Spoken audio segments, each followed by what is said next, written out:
The 926th edition of the MMA Gambling Podcast on the Sports Gambling Podcast Network is brought to you by Underdog. Underdog is hooking up new customers. Play just $5 and get $100 in bonus funds when you sign up with promo code MMA SGPN.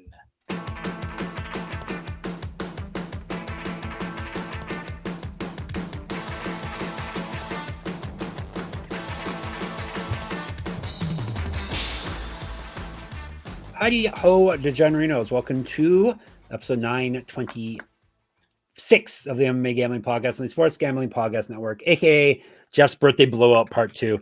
This is dedicated to Mr. Ouch, who is in our Discord recently. I don't remember seeing Mr. Ouch before, so this goes out to Mr. Ouch. I am El Picante, Jeff Fox. With me, Daniel Gumby Vreeland. Thank God he's with me, because this is a Contender Series episode. This guy's good at picking Contender Series fights. Maybe he's not as good as he was 2 years ago, but he's still winning money, and that's the key, right? 2 years ago was kind of crazy. I think I have 3 episodes this season where I hit multiple underdogs. I think that's which is big, including like some 260s and like numbers like that in there. You know, we're doing well this year. But we're talking like that one season where you were 4. Oh yeah, where I was 4-1 every week. I think I was 4-1 in weeks 2 through 9. Yeah. That was the weird year where week 10 had 6 fights in it. Yeah. And week 1, I would like laid a huge egg. I want to say that was 2021. That might have actually been 4 years ago. That's what built up the legend of Gumby. That's when people started building ultras to you and doing sacrifices. I think that's when we got our shirt. Yeah. Yeah, exactly. Yeah. Yes, my shirt is worn out. So you're probably right. It is that long ago. So last week we went 3-2, including a dog in the main event, which is important. You faded a Canadian. He made you pay for it, and you're doubling down on your hate, which is fine. Yeah, I don't think he's go right ahead. Anyone impressed you, or who do you think has the brightest future from last week's? Curtis Campbell, definitely okay. Curtis Campbell. Weird as hell, which is fun. I think he might be blind. I think he might be blind. Yeah? Did you see those glasses he was wearing? They're pretty thick. They were wildly thick. I don't think he can see a thing. You don't need to the way he grapples. Just, once you get a hold of the guy, just grab very him. Fun on the mic. He's got the weird little like baby braid on the top going on. Yeah, like he's weird as hell, which is going to be easy to promote. And then in addition to that too, like you saw how he fought. That was maybe the most exciting part of that. And then obviously, like, I don't know if the takedown defense of Baba Yaga is going to keep up, but like if it does, what middleweight would want to box with that dude right now? Yeah. Thoughts on this week without getting too specific? Anyone you're super excited about? It's basically all except for one American, maybe 2 Americans. One American. There are 2 Americans on the card, so it's all international people again. 8 out of 10. There were 2 fighters who I forgot were going to be on Contender Series that I got excited about when I saw their names pop up. Because I didn't really need to do any research for them because I'm so familiar with them. So that was exciting. We'll get into those. I watched some of the wildest film that I've watched. You were telling me a little bit. I can't get too specific on it. You should include a link in the Discord. When we get to the fighter, I will mention to you guys some things you can search. Maybe not even while at work. Maybe don't do it while you're NSFF or whatever. Not suitable for work. For sure. It's actually, you could probably watch it at work. You're just gonna feel weird if somebody catches you watching it. Brazil knows how to do it. That's all I'm saying. Brazil knows what they're doing, right? All right. No more comments on that. But there was some wild footage that went. That's what our Discord's for, Gumby. sportsgamblingpodcast.com/Discord. All right. Let's dive into this fun event. We only have 2 more to go. Do you know what you are on this season for Contender Series, or you just have it? Okay. I got to do better. I got to do better at sorting the spread. Like the spreadsheet is sortable, but for some reason I don't. I've heard that for weeks now. Yeah, you ask me the question all the time. How are you in this? Just click a tab, Gumby. Click a button up top, and that's okay. I do need. He's not hiding anything, people. He's not hiding anything. All his picks are out in the public. He's up almost 40 units on non-UFC. So he's doing okay. If you want to get easy access to all of our picks, including Gumby's, our podcast, all that stuff for free, download our app, SGPN app in the App Store. Easy access to all of our stuff. All right, only 2 more weeks of Yanni, and then actually I've been watching after the fact, so I haven't even heard Yanni's voice this season. I don't think. I don't need to. People keep me updated in the Discord of the silly things he says. So, all right, October 7th, Tuesday, my dad's birthday. Hey, it's another birthday event. 8 p.m. start time. 5 fights on the old card in the Apex. This fight we're going to talk about first just got at it because no one wants to fight Luis Felipe Diaz, right? He was supposed to fight earlier in the season. That fight fell through. Now he finally has an opponent here. After another opponent. He was supposed to fight Jimmy Pace Jr. on this one. Jimmy Pace Jr. was supposed to fight someone else, and that person pulled out. Now Jimmy Pace Jr. pulled out. So now he's fighting someone named Donavon, I'm sure is how it's pronounced. Hedrick. He's from the United States. Luis Felipe Diaz, not surprisingly, is from Brazil. No odds, because we told you before. Cowards. They're all cowards. We'll talk about Diaz first. 15-5, 7 knockouts, 7 submissions. He's been knocked out twice, submitted once. 1-2 over his last 3, 8-2 over his last 10. Submission win in his last bout. That was back in July of 2023. He's had to wait even longer to get another fight here. He's not lost since July 2022. Multiple regional championships on his mantle. Correct. Get a shirt, get a merch, sportsgamblingpockets.com/store. He's fed at 170, 0-1 as a pro grappler. Hedrick, 6-0, 5 knockouts, 1 submission. He's taking this fight on short notice. He's not fought since June 2024, so we got a couple double whammies there for people who follow my stats, short notice and out of the cage for over a year. He's fed at 185, 2 years younger than Diaz, 2 inches taller. So I thought Diaz was going to be a big favorite here, but I've got a couple of people who line fights either for other podcasts or they, are in the know in the Vegas circles. They seem to think Hedrick is going to be favorite. So I'm going to say I have no idea where they're going to line this, especially because Tapology says to pick them. Tapology says 49% for Hedrick, 51% for Diaz. Okay. So that's it's interesting because I would have assumed Diaz would have been a big favorite. Yeah, me too. I watched the film on Hedrick, and not only is he taking this on short notice, but let me tell you, the opponents he's fought have been pretty bad. And I mentioned silly footage. This isn't the silly footage I was talking about, but one of the fights, he enters the clinch like he badly wants a takedown, and then he winds up getting taken down himself. But as the guy falls down, he headbutts Hedrick, I'm pretty sure on the hip, and knocks himself out. We've seen that before. Hedrick stands up and throws his hands in the air, and I was like, that dude took you down at he was 6-4 or something like that, not a particularly great fighter, and then knocked himself out doing it. And you're celebrating. I mean, I guess be happy with the win and getting your win bonus and whatever it might be, but it was just so bizarre to me. And the more I watch this footage, he doesn't like throwing hands. It's pretty much get to a clinch as quickly as you can, stay safe as quickly as you can.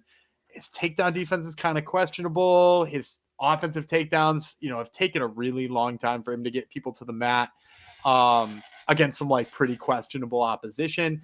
And look, I've seen Luis Felipe Diaz fight, and he's fought much higher level of competition. He's fought people you've heard of before. Marcin Bandel, who he fought. I do. Yeah, pretty damn good grappler in his own right. Oh, maybe you don't. I'm sorry. I know Marcin Prochnio. I know Marcin Bandel. You know Marcin Bandel. Obviously. You would Tapology it while I'm talking. You'll all of a sudden you'll be like, oh, he fought all these people. Marcin Bandel. But yeah, Bandel fought Felipe Diaz in that fight. Bandel, like I said, pretty damn good grappler. The takedown defense of Diaz looked really good early in that fight. And when I was breaking down his fight that he was supposed to have last week, I actually thought that would be the decision maker, that he could kind of keep the fight standing. And he's got some hard leg kicks and some hard kicks to the body. And against the guy who really doesn't like boxing. The one between the 1-2 of Luis Felipe Diaz, the kicks to the body with Luis Felipe Diaz, and the fact that I've seen his takedown defense hold up against some pretty decent opposition, man, I think he's got plenty of ways to beat Hedrick here. So I'm going to take Diaz. All right, hopefully a good line, at the very least a pick'em line for you. No, I can confirm I don't know this Marcin you're talking about. Looking at his picture, I don't know this guy. Have we talked about him before? I mean, I think maybe a while ago. He's got but look at his record. You've seen. This is turning into Marcin Bandel. Maybe I've seen him before. Oh, he fought in the UFC. Okay, I must know this guy then. How long ago was that? How do I not remember this guy? He's 0-2 in the UFC. That was a long time ago. Back in 2015, I was watching. He lost to Maribek Taisumov and Stevie Ray. I know Stevie Ray. There you go. I know Stevie Ray from MMA, and I know him from Harlem Heat as well. And then he beat Ishmael Nardiev in Brave. I know that guy. Yeah, and so he won a couple of fights in Brave after that. Yeah, like this is turning into a Marcin Bandel podcast. You almost said Brock, Neo. I did.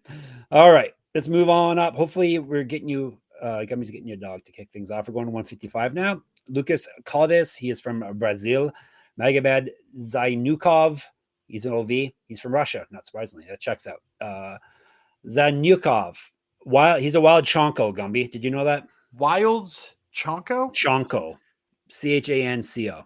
Okay, aren't we all? Chanko. Well, we're all little wild Chankos.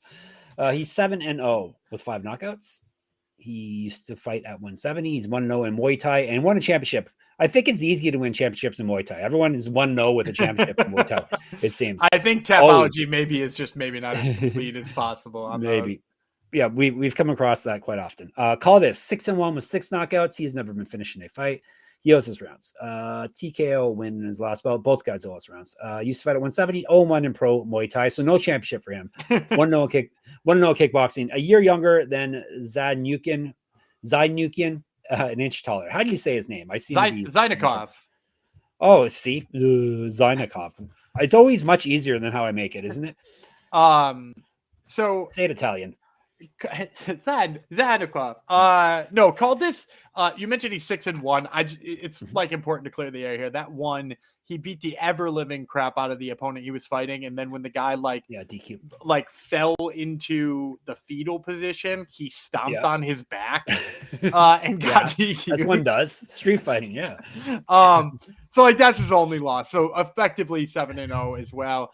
I think between the Russian name and the fact that Caldas has a loss and the opponents, you're going to see Zaynukov here a big favorite, probably in the -375 range, plus 325 on the return for Caldas. And I'm actually going to take a stab on an underdog here. I'm going to take Lucas Caldas as my big underdog swing of the week. The reason why, I think he's a better striker. Zaynukov, despite his name, not much of a wrestler. I've seen him wrestle a little bit here and there, and actually one of the fights I was watching, he kind of got out wrestled by a guy who I didn't think was even really bringing too much in the wrestling department. But he still struggled there. He definitely throws wilder on the feet than Caldas. Caldas is much more composed. Well, he's a wild Chonko, so yeah, the wild Chonko throws some wild throws here. And it's not just hooks and arm punches and stuff like that, but he throws a lot of spinning stuff.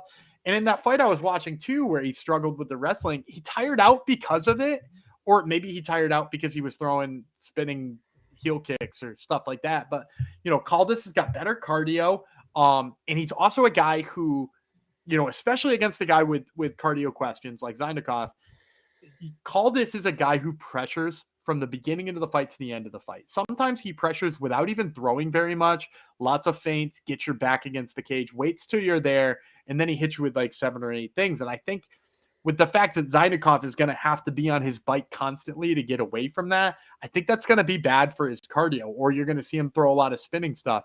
I'd feel a lot better if he could wrestle over Zaynukov, but I from what I've seen, it doesn't seem like that's a reasonable path to victory for him. So I'm going to go with the Brazilian here as probably a sizable underdog.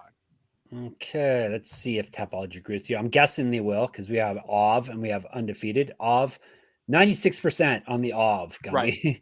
Yeah, so at least in the threes here for Caldas. Yep. All right, awesome. Gummy's been hitting the dogs on the contender series. So, all right, before we get you more winning plays, we're brought to you by mybookie.ag. MyBookie is your place to bet in football and everything else. Their prop builder is second to none. Their motto is bet on anything, anywhere, anytime. Easy deposit, lightning fast payouts using crypto. They will have contender series lines up there, so check them out. When you do head to mybookie.ag, sign up with our promo code MMASGPN. So you get 100% bet back bonus up to $500 for new customers. So that's mybookie.ag, promo code MMASGPN. And we're brought to you by Novig. It's Novig. Novig is America's #1 sports prediction market. Since Novig is an exchange, you're getting some of the best prices in the market. Novig is available in 35 plus states. Download the Novig app and get $50 when you spend $5 if you use our promo code SGPN. Get in on the action with Novig promo code SGPN. All right, back to the old Apex. Jamal Hill's home. Now that it's good to hear that he's back. We are going to one. No, we already did 155. We're going to 205 now. Rafael Pergentino. I don't know why I'm struggling. He's the one with some footage. You should go ahead and search. Yeah, I couldn't even find out how old he is. So yeah, he's fought low level here. He's 5-0. He's the from fight Brazil. I'm talking about. It looks like it's fighting in a gym that's half the size of my basement. Two of the edge. It's a square. It's not even an octagon or anything. Two of the edges are cage and two are just wall. There doesn't appear to be any fans around. For some reason, the guy announcing is in a tuxedo, and you're like, well, nobody's even watching you. Why are you in a tuxedo? Yeah, it's like, it's there's some bizarre footage out there with him in it. Go ahead and look it up for yourself. Are you allowed to throw your opponent into the wall? Are you allowed to do like? I watched it. There didn't look to be any rhyme or reason in their attack. So. All right, that's Pergentino. He's fighting Luke Fernandez from the United States of America. They're fighting at 205, like I said. Fernandez is 5-0 with 4 knockouts. He's a regional champ. I think it's CFFC. Is that right? Correct. Yeah. 3-0 as a pro grappler, a champion there as well. So he's got some stuff on his mantle. An inch of height over Pergentino. Pergentino 5-0. 3 knockouts, 2 submissions. He owes his rounds. Both guys do, I guess. Regional champ, but we told you what type of place he was fighting in. He was fighting at heavyweight. What was oh man, I wish I could remember the name of the what was it? Promotion? I think it was Portuguese for Night of Danger. Yeah, Noite de Guerra too. So that Night of War. Yes. Night of War. Night of War. Yeah, he fought there. He fought at part 2, part 3, and part 5. Yeah, I think it's part 2. Regularly. The wild. He was a champion of them too. So you're taking him for sure. No, look, if Luke Fernandez is less than -800, I'll be shocked. Luke Fernandez has put on some really nice fights for CFFC. As I mentioned, you mentioned rather, CFFC grappling. He does a lot of those, and he's beaten some UFC fighters in grappling. Really nice body lock takedowns, excellent top control, good chance of finishing people from those positions. And like Pergentino, like not only is he fighting like whoever they found hanging out at this warehouse they're fighting in, but like also like it's really clear to me when he's fighting, he does not understand how to blend the martial arts together. Like it looks like he's got a little bit of wrestling, a small bit of striking, probably clinch work is maybe where he's best, but like you can just see when he's fighting, he's like, I have to get to the clinch. And like there's no real smart entry to get to the clinch. And then once he's in the clinch, he does what he's expected to do in the clinch. And when somebody breaks it, he's like, I got to get back to the clinch because that's like what I'm. So it's just like he's got like a one-track mind where he doesn't really know what he's doing and can't blend. Well, what happens when this goes wrong? And so like what happens when Luke Fernandez gets a body lock takedown on him from one of these clinches he badly wants? He's just going to panic on the bottom and he's going to get rear naked choked, or he's going to get back mounted and ground and pounded until it's finished. Like Luke Fernandez should roll very easily in this fight. I will be shocked if he is, like I said, less than like 750. I would be more shocked if he was under 750 than him being over 4 figures. So Luke Fernandez all day here. All right. So what number you said? Minus 750. I said at least 750. Yeah. Okay. All right. Watch Pergentino get a walk-off knockout. That's what happens on these things. And then, how is he on Contender Series? I don't know. Maybe Dana enjoyed the footage. I don't know. Dana knows nothing about these people. That's the thing. He admits that. He keeps saying that. Also, my favorite part, I don't know if you watched the post fight on week 8.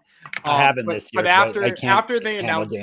after they announced who won all the contracts, Dana's like, this guy came in here as a 7-1 underdog and he's John and he didn't even finish the fight. And so then Lorisenko's first question after he finishes giving all the contracts is, how important are the odds to you when making these decisions about how good they look? And he goes, oh, I don't care about them at all. I was like, yeah. Why was it the first thing you mentioned in 3 of the 5 fights? Yeah, exactly. Oh, he always does that. Yeah, I have actually seen some, and he's always talked about the odds. Yeah. So good. So good. He only yeah. All right, we're going to 135 now. Bantamweight. Adrian Luna Martinetti. He is from Argentina. Is that right? No. Ecuador. Mark Vologdin. He is from Russia.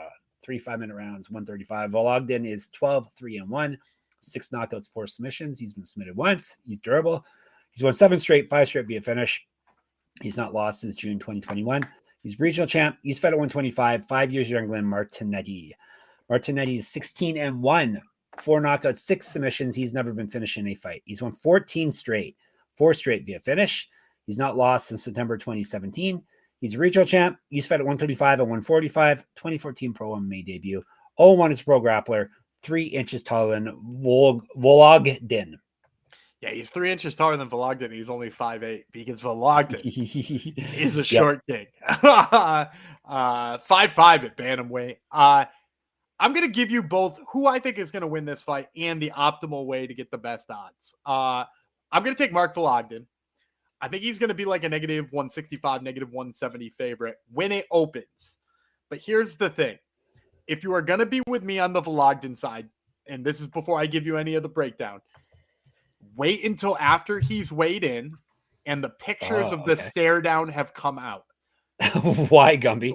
Listen, so on the Contender Series so far this year, anytime somebody comes in wildly shorter than the other guy, the money floods to the tall person. We've seen it with, like, for better or worse, like it's worked or it's not worked, but like, you know, the Jourdain fight last week against Diaz, Jourdain's much taller. The money flooded in late on him after the pictures came out. Same thing with, you want to go all the way back to Deontay Johnson fighting at heavyweight against that wicked tall guy.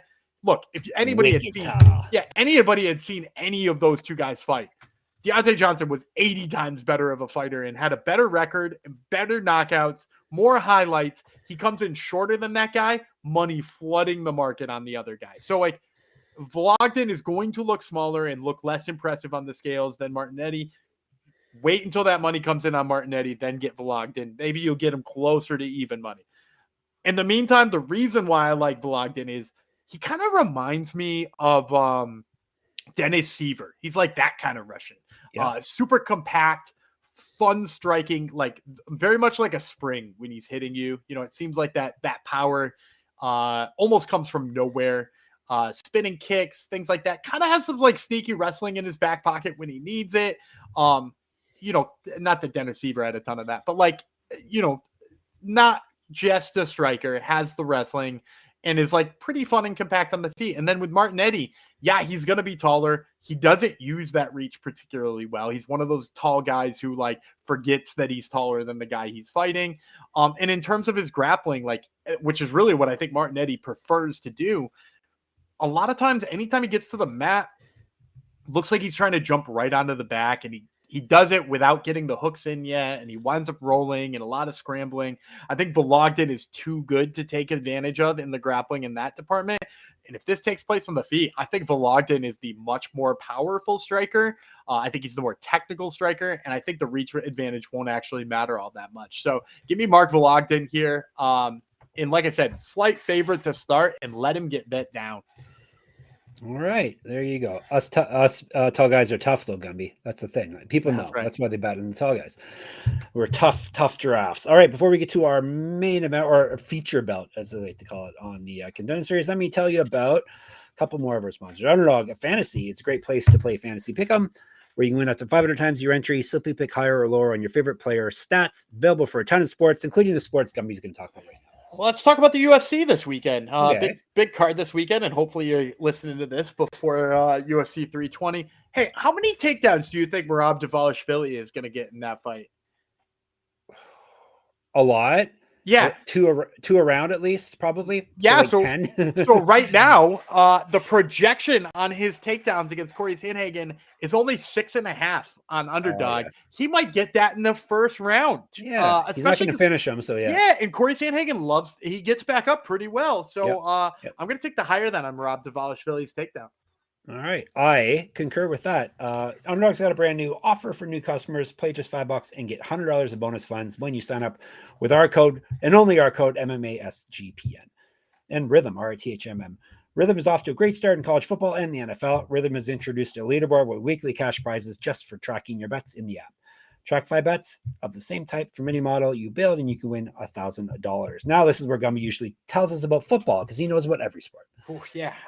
So let's see. What do we got for football this week? I'm going to take the Giants as underdogs on the Gumby. Yeah, did you hear that? I'm going to take the Giants, but they are playing the 0-4 Saints, who are just god awful. Yeah, they're horrible. And look, Jackson Dart looked good in week 1, or his week 1 rather, week 4. And they're getting 1.5. I mean, you could probably just take the Giants money line there. So yeah, Giants over the Saints.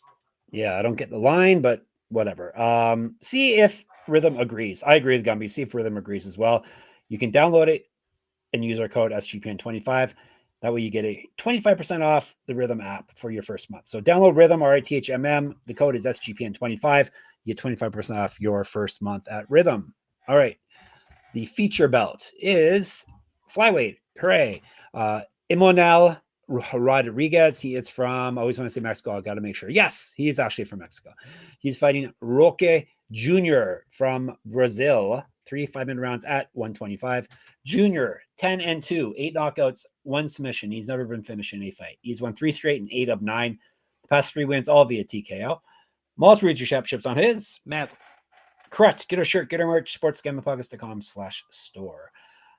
Used to fight at 115. 1-0 as a pro kickboxer, 2 inches taller than Rodriguez. Rodriguez is Heman, Himan, 5-0, 4 knockouts, 1 submission, so he owes his rounds.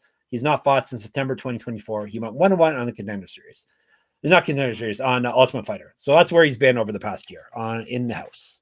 All right, that's all I got for him. Yeah, and arguably beat the champ, too. It was a split decision. I think just about everybody agreed that Imanol Rodriguez won that fight, except for 2 of the judges. And we can't figure out what 2 judges they are because they don't say the names of them on they don't? Fighter. Not typically. But look, Imanol Rodriguez is legit. When I pulled this card up and I was like, oh, Imanol is fighting this week. It was like, breath of fresh air. He's so talented everywhere. He's super young. So he's one of those guys who, like, every time you see him is like quite a bit better than he was the last time. He's really quick in his grappling. He has, nice transitions. His striking seems to get better every single time we watch him. He's just like a really nice all-around fighter. And I like a lot of the things he does. Meanwhile, he's fighting Roque Jr., who I think, he kind of just loads up on his strikes a lot. He's like a big punch guy, is really, really where he wants to live. Has a lot of trouble with range. His deciding whether or not he's close enough to a guy sometimes goes so poorly for him because he's like 6 feet away from him, and sometimes because he's only like half a foot away from him and he still throws like an overhand right. So like I see that as being a problem here with Imanol, especially as fast as Imanol is.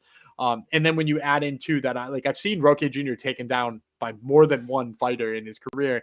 I think Imanol has that in his back pocket where he can take it down whenever he wants. My expectation would be like Imanol -250, especially coming off the Ultimate Fighter and looking as good as he did there. He's young. He was a Lux. Was he a Lux guy too? I feel like he was a Lux guy. Or at least one of those promotions that we typically see a lot of.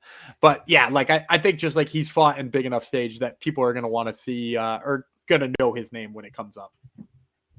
All right, he has fought Ultimate Fighter, obviously. Fury, he fought twice in Fury. Oh, Fury. That's maybe where I saw him. Even better. Yeah, even better. All right, let's give you a recap. He has Rodriguez, which means we all have a Rodriguez. Vologdin, Fernandez, Caldas, and Diaz. Now you're set for the penultimate week of Contender Series. We'll be in the Discord chatting about it, especially night of the fights. sportsgamblingpockets.com/Discord. Hit us up in the comment section on YouTube, MMA Gambling Podcast. Subscribe, please, and thanks. SGPN MMA on Twitter, at Gummy Reeland, at Jeff Fox Writer as well on Twitter, at Jeff Fox Writer on Instagram, moneymma.substack.com for my Substack, MMA writing, MMA stats, and a free UFC pick'em contest over there. Gummy has Top Turtle MMA podcast. He interviews fighters. Imagine that. Who are the fighters on this week? Ozzy Diaz and Richie Smolin. So check it out, Top Turtle. And we're at sportsgamblingpodcast.com, sportsgamblingpodcast.com/store, sportsgamblingpodcast.com/Patreon. We'll be back not tomorrow. We're coming back on what? Sunday, I guess, is when we'll come back for some more regional adventures. All right. Until then, who am I? El Picante, Jeff Fox, bids you farewell. Wild Chonko of Reeland says bye as well. Bye.